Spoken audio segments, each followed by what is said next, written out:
I did notice that at the Playboy Mansion, everybody had their own role. The dog walkers walked the dog, the butlers, were the ones to serve the drinks and host you, and you walked in the door, and then the security, which is how we met back in 1997.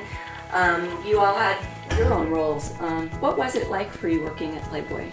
Well, Playboy, we did security and nothing more than security. So it was like my ideal first job in the industry.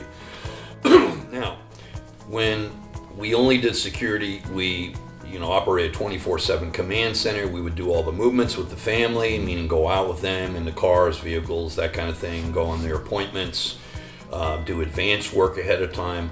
It was a dream job in terms of doing security. Now, with that being said, there were people that didn't have formal training in executive protection, and many of the guys were off-duty police officers or retired police officers, and they didn't have formal executive protection training. So the interesting thing was I utilized an educational expense that Playboy paid 2 separate years.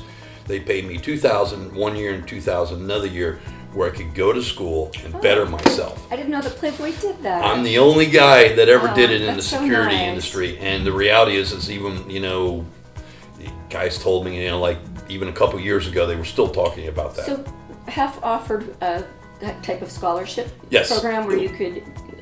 It was an educational scholarship or whatever it would be called, so that if you have intentions of doing something school-wise that benefits you in your job at Playboy, you could utilize that money.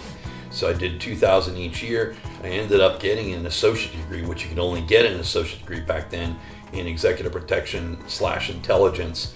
And so what that working there taught me, this is not about off-duty cops, retired cops. Military guys are just people that never worked security before.